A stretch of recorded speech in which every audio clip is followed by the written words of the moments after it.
네, 앞서 문을 열면서 말씀을 드린 것처럼요. 이재명 대통령이 어제 내년도 예산안을 설명하고 협조를 구하는 국회 시정연설을 진행했습니다. 박정희의 산업화 고속도로, 김대중의 정보화 고속도로처럼 이제는 AI 고속도로를 구축하자라고 밝혔는데요. 역대 최대 규모의 728조 원 예산안을 편성해달라고 국회에 요청했습니다. 이 예산안 다시 한번 검증해보는 시간 갖도록 하겠습니다. 김현동 배재대학교 경영학과 교수님 연결돼 있습니다. 교수님 나와 계십니까? 네, 안녕하세요. 예, 안녕하십니까 교수님. 일단은 올해 내년도 예산안 이거를 보면은 올해보다 8.1% 상당히 크게 늘었어요. 728조 원으로 역대 최대 규모인데 어떻게 평가하십니까? 일단 지난 윤석열 정부가 감세와 재정 지출 축소 기조를 통해서 우리나라 경제에 좀 심각한 후유증을 남긴 것과 달리 예. 이번 이재명 정부가 확장 재정이라는 재정 운영 기조를 밝힌 것에 대해서는 먼저 긍정적으로 평가를 합니다. 예. 그렇더라도 급격하게 총 지출을 많이 늘린 건 아니라고 봅니다. 이제 말씀하셨듯이 본 예산 대비로 했을 때는 8.1%의 증가지만 예. 사실 추경이 있었지 않습니까? 그렇죠. 2회 추경이 있었고요. 예. 그래서 그 2회 추경을 반영을 했을 때는 3.5% 증가에 지나지는 않습니다. 사실 조금 말장난처럼 비춰질 수는 있습니다만 네네. 이게 2회차 추경까지 모두 반영한 정부 지출과 내년 예산안을 비교하는 게 맞는데요. 예. 왜냐하면 올해 초 경제 상황이라는 것이 당초 본 예산이 적정한 수준이 아닌 비정상적인 상황이었기 때문에 이런 정상적인 상황을 만들기 위한 추경 수치와 비교하는 것이 저는 조금 더 타당하다라고 이렇게 봅니다. 그러면 총 지출이 3.5% 늘어나는 거고 총 수입 증가율 이것도 3.5%니까 이 부분에서는 대충 밸런스가 맞는다라고도 볼 수가 있겠네요. 네, 맞습니다. 알겠습니다. 이번 예산안 쭉 보시면서 가장 눈에 띄는 거 하나만 꼽아주신다면 어떤 게 있을까요?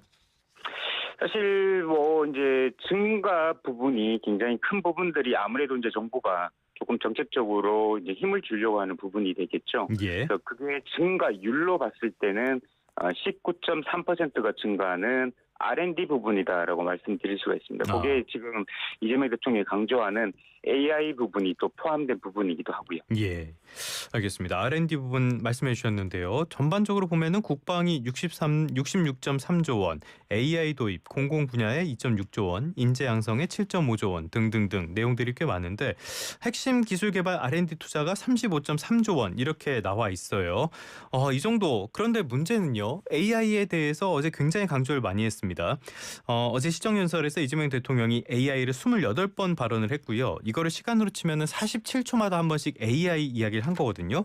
그런데 많이 늘긴 했는데 이게 한 10조 원 정도라서 많이 늘긴 늘었는데 뭔가 좀 부족하다 이런 느낌이 있거든요. 어떻게 평가하십니까? 일단 먼저 AI 쪽 전체 예산은 총액으로 봤을 때는요. 예. 10조 1천억 원 정도 되고 이게 증가율로 그러니까 올해 대비죠. 올해 대비로 봤을 때는 79%가 증가하기 때문에 사실 증가율로 봤을 때는 좀 많이 급격하게 증가를 했지만 말씀하셨듯이 금액 자체, 명목 금액 자체로 봤을 때는 이재명 대통령이 그렇게 강조한 것 치고는 많지 않지 않냐라는 이런 조금 비판이나 우려도 있을 수 있다라고 생각을 합니다. 예. 저는 이걸 조금 다르게 봐야 될 것이 사실 급격한 예산 증가가 낳는 부작용이 있고요. 게다가 지금 우리가 AI 쪽에 어떻게 보면 집중적으로 국정을 지금 집중시키려고 하는 부분도 있긴 있지만 아직까지는 우리나라가 AI와 관련해서 선도국의 위치에 있는 것은 아닙니다. 예.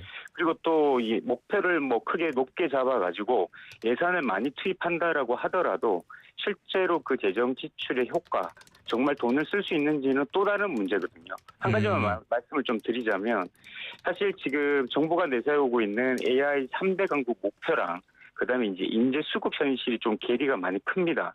네. 결국 이 인공지능 AI라는 것을 개발하기 위해서는 관련 인재가 지금 필요한데 예. 현재 지금 국내 AI 인재가 지금 부족한 상태거든요. 그리고 지금 인재가 순유출되는 국가로 지금 분류되기도 합니다. 예. 그런데 지금 이 인재 수요를 그러면 AI 인프라 확충 계획과 맞춰가지고 좀 드라마틱하게 지금 증가를 시켜야 될 건데 과연 이게 단기간에 확보될 수 있는 수준인가? 물론 세부 사업에 보면 가계부가 해외 우수 과학자 유치라고 해서 관련 사업을 가지고 있습니다. 예. 한 500억 정도 지금 배정을 하고 있는데요. 아시다시피 지금 세계 각국이 AI와 관련해 가지고 지금 인재 유치 경쟁을 벌이고 그렇죠. 있는데 우리나라가 많이 이렇게 인재를 그렇게 많이 끌어당길 수 있을까라는 이런 또 의문도 들 수가 있는 거죠. 그렇기 때문에 일단 국정 과제로서 방향성으로서는 AI를 지금 제시를 하고 있는 거고 지금 여러 가지 우리나라의 여건을 비춰봤을 때 너무 급격한 또 예산 증가는 여러 가지 또 예산 집행에 있어서 문제가 있을 수 있기 때문에 제가 봤을 때는 조금 보수적인 측면에서 보더라도 예. 예산 규모가 너무 급격하게 증가하는 것은 조금 우려스럽지 않나라는 생각을 하기 때문에 지금 예산의 어떤 규모와 관련해서 당장 크게 조금 걱정할 것은 아니다라고 이렇게 예. 저는 생각하고 있습니다. 그럼에도 불구하고 이 우려가 나오는 배경을 보면요. 지난번에 소비 쿠폰을 지급한 이 추경, 이때 들어왔던 예산이 12조 원이거든요. 이거보다도 내년도에 AI 예산이 적단 말이죠. 이런 비판은 충분히 나올 법도 할 것 같은데 교수님 어떻게 보세요? 사실 이제 이 소비 쿠폰 구조를 우리가 조금 이제 조심스럽게 봐야 되는데 이제 이 지역사랑 상품권 같은 경우에는 예. 기본적으로 이제 지방자치단체랑 중앙정부가 매칭 펀드식으로 이렇게 발행을 지원하는 구조입니다. 네. 그래서 지금 올해 같은 경우, 내년 같은 경우에도 24조 원 규모의 이제 상품권을 발행하는 데 있어서 실제로 이제 중앙정부가 지원하는 금액은 1조 1,500원 정도 됩니다. 그러면 이제 아까 말씀드렸던 AI 쪽 전체 예산이 10조고, 예. 그다음에 이제 지역 화폐, 지역사랑 상품권 쪽이 한 1조 1,000억 원 정도 되니까 일단 그 금액적인 측면에서 너무 과도하게 쏠림 현상이 있냐라는 것은 뭐 금액 봤을 때는 조금 정확한 부분은 아니다라고 차치가 이렇게 있다. 말씀드릴 예. 수 있습니다. 알겠습니다. 야당에서는 선심성 예산이다 이런 비판도 나오고 있는데요. 내용 좀 계속 지켜볼 필요는 있어 보이고요. 근데 연구개발 예산 사실 윤석열 정부 때 이 부분이 굉장히 논란이 컸었잖아요. 여기에 대한 비판도 나왔다고 해요. 어떤 이야기들 했습니까? 뭐 저도 이제 대학에 있다 보니까 사실 예. 굉장히 직접적인 관련되는 부분이긴 했었는데요. 예. 그때 이제 윤석열 전 대통령이 갑자기 2023년도에 R&D 예산이 비효율적으로 쓰이고 있다라고 이렇게 하면서 카르텔이라고 이야기를 했죠. 네네.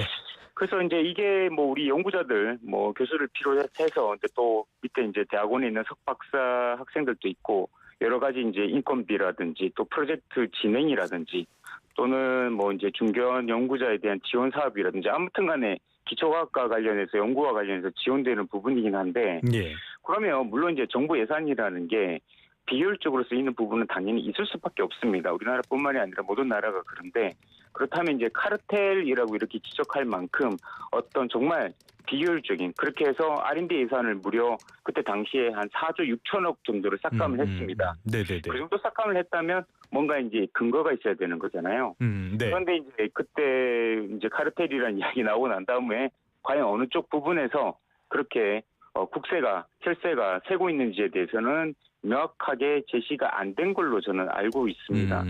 그래서 지금 이제 다시 이런 결국은 R&D라는 것이 국가의 경제 발전이라든지 경쟁력을 강화하기 위한 어떤 필수적인 지출이기 때문에 이 부분에 대한 어떤 무리한 삭감에 대한 비판은 저는 당연하다라고 생각을 하고 있고요. 네네네. 그래서 올해 예산에 내년 예산에 올해 대비 한 5조 7천억 원 이렇게 증액된 금액이 잡힘으로써 약간 이제 정상화의 단계로 다시 돌아갔다라고 이렇게 평가할 수가 있습니다. 참 R&D는 미래를 위한 투자인데 말이죠. 요거는 다들 이야기가 어려웠을 것 같습니다.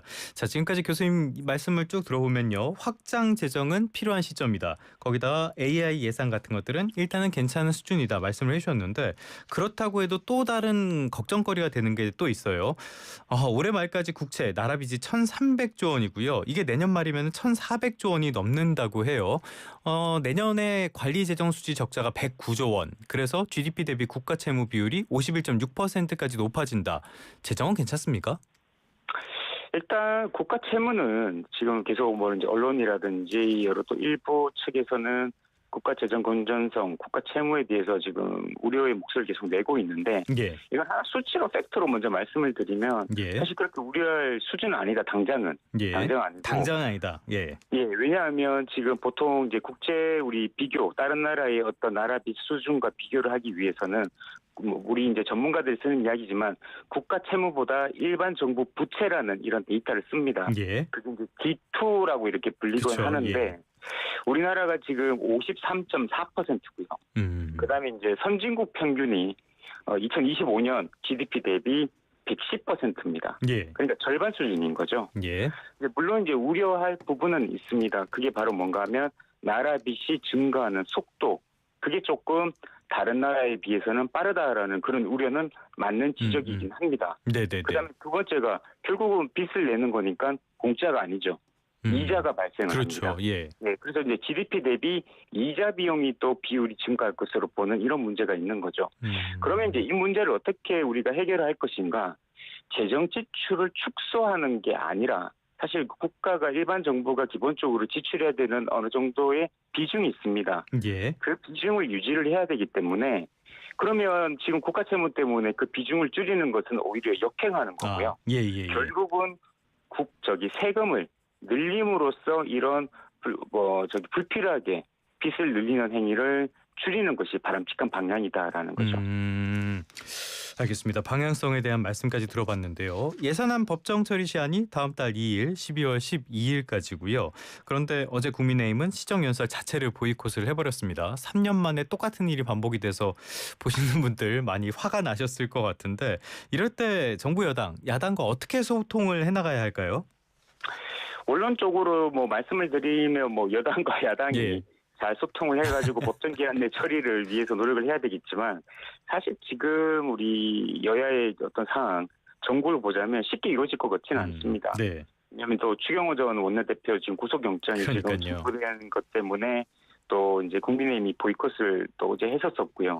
게다가 지금 또 문제는 바로 뭔가 하면 윤석열 전 대통령의 개헌 관련 여러 재판이 진행되고 있는데 이 부분이 또 국민의힘과 또 직접적으로 또 생사와 밀접하게 관련된 부분이 있는 거거든요. 예. 그래서 이제 의석수를 만약에 보자면 민주당과 또 이제 범여권 소속 의원들의 찬성만으로도 사실 가능하죠. 통과될 수 있는 상황이기 때문에 국민님과의 어떤 소통은 더더욱 조금 어렵지 않나라고 생각을 하지만 작년에 했던 것처럼 예. 근데 이제 또 예산은 사실 국민의힘 입장에서도 중요한 거거든요. 예. 왜냐하면 이제 개별 의원 입장에서는 또 지역구의 어떤 또 예산을 확보할 필요가 있는 거고 그렇기 때문에 또 예산 협의에 또 무조건 또 외면할 수가 없는 거고 또 여당 입장에서도 어떤 야당의 어떤 입장을 또 배제한 채 마냥 그냥 독단적으로 처리를 해버리면 정치적으로 또 약간 좀 마이너스된 부분들이 있습니다. 그래서 제가 말씀드리고 싶은 것은 어쨌거나 이런 여러 가지 여당과 야당의 서로의 소통 유인, 니즈는 있기 때문에 좀 어려운 상황입니다만 그걸 잘 맞춰가지고 정밀한 소통을 위한 노력이 좀 필요하지 않나라고 생각하고 있습니다. 참 여러모로 볼 때마다 우리 지금 정체가 삼김 때보다도 훨씬 못한 거는 분명해 보여요. 지금까지 김현동 배재대학교 경영학과 교수와 함께 내년도 예산안에 대한 이야기 나눠봤습니다. 오늘 말씀 잘 들었습니다. 네, 감사합니다.